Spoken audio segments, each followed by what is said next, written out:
attending the right patient. So you have to verify the two identifiers, which is the name of the patient and her or his birthday. Bakit kailangan natin yung birthday? To make sure that they are Yes, because there are sometimes same name, same family name, but different birthday. Diba? Meron lang guy and magkapangalan, right? Guy, male and female, same name. So you have to make sure to verify through the two identifiers.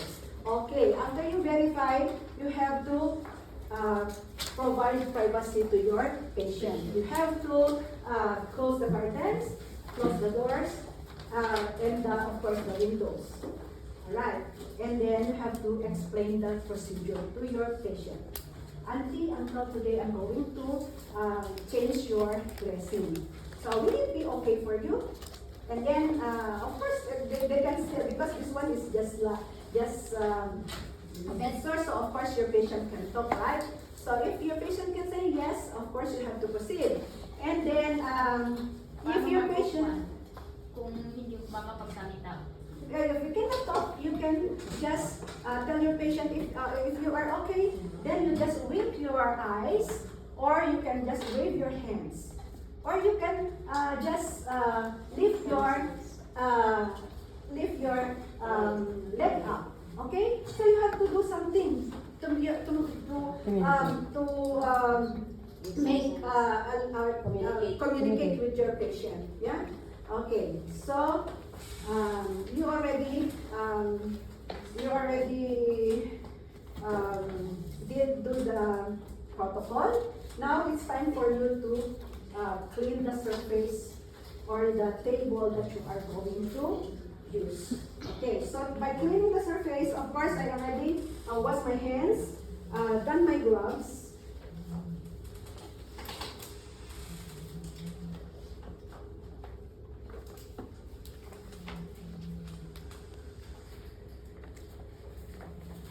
Okay, done my gloves.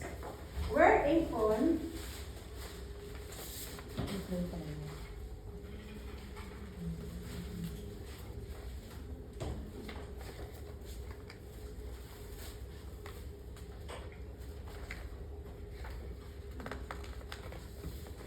Okay, wear apron, and you have to use the antibacterial wipes.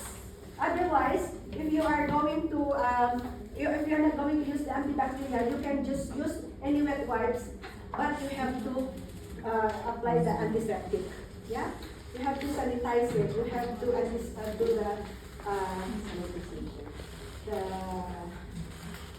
you have to sanitize it. Yeah, so. I have to start away from me first. Okay? So, and then throw. I'm sorry, throw.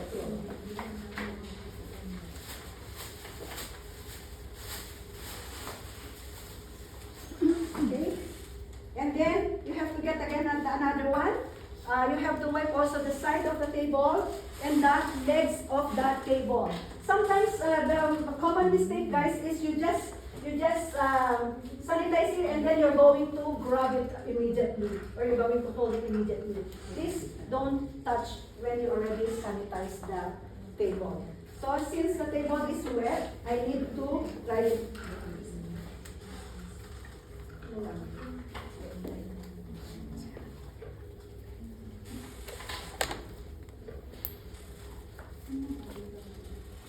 Okay, so after I sanitize, I have to discard my gloves. Ganito pag-discard guys, ha? See? Then together with my apron. Okay, so just assume that I already remove my apron. Okay, so I have to wash my hands again and wear another gloves.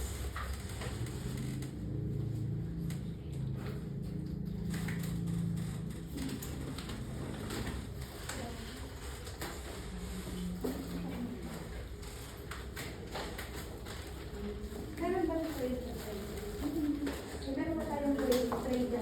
ano? Kalimutan ko yung Alright. So, now I'm going to establish my stereo field. So this is how you are going to open your stereo field. This one you have to fill it down. Okay? Ano ba yung dressing mo? You have to fill it down. Wala, never mind. Okay, so you have to open it. Guys, by the way, there is a 1 inch of all the edges that is non-stereo. So you can touch this one. And others, they have three forceps. Yung sa inyo, that is 3 forceps. Yung sa inyo, that is 3 forceps.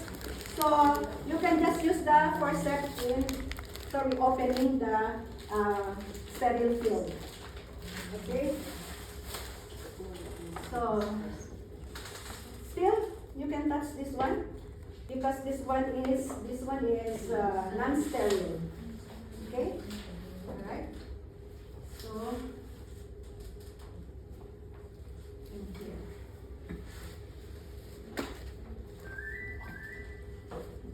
Okay. Then you have to unload all the things inside your gully pot, tray gully pot. Okay, this is the we call it towel, patient's drape, limpet bag, and of course these 2 forceps, 4x4 gas, this tray, and we have cotton balls. Now I'm going to take out the sticky part of the limpet bag and take it next to your patient. So now I can throw the forceps. Okay. And for example, the video patient. Guys, when you already establish your stereo field, you are not allowed to cross over with your stereo field. So for example, you are here, you cannot cross over to take the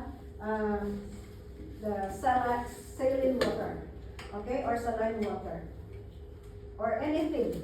Don't cross over with your stereo field, otherwise you are contaminating. Okay, you will contaminate it when you cross over. Okay, so now I am going to open the saline water, and I have to just pretend pour it to the tray. The tray has 3 galley pots.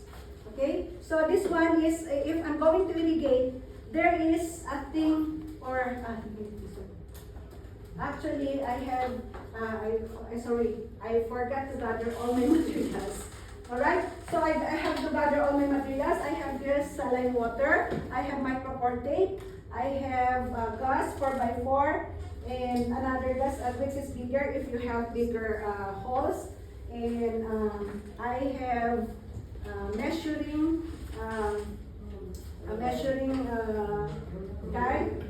You have Q-tips or Q-tips applicator. You have your kidney bean.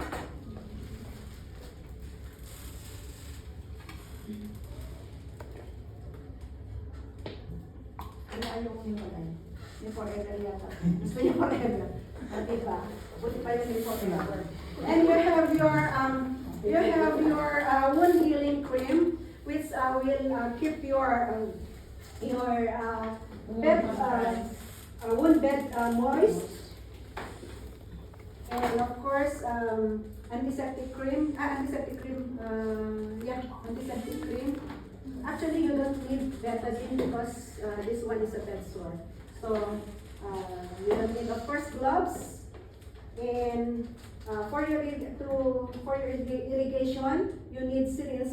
Supposedly, we also have the IV drip 20 against 20, but we don't have yet. So, because this one, if you're going to irrigate, this one is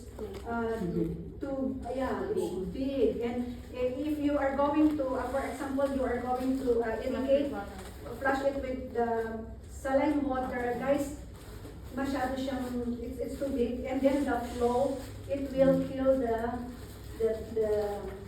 the growing cells of the bulb. Yeah? So, dapat meron sana tayong syringe, yung IV. Yung IV, we will use that for the irrigation. Okay? So, that's it. And of course, I already mentioned all the things, the materials of the sterile film. Okay? So now, I am going to take off the old dressing. Okay? So when we are going to remove the old dressing, if it's hard to take it off, you can just wet a cotton balls.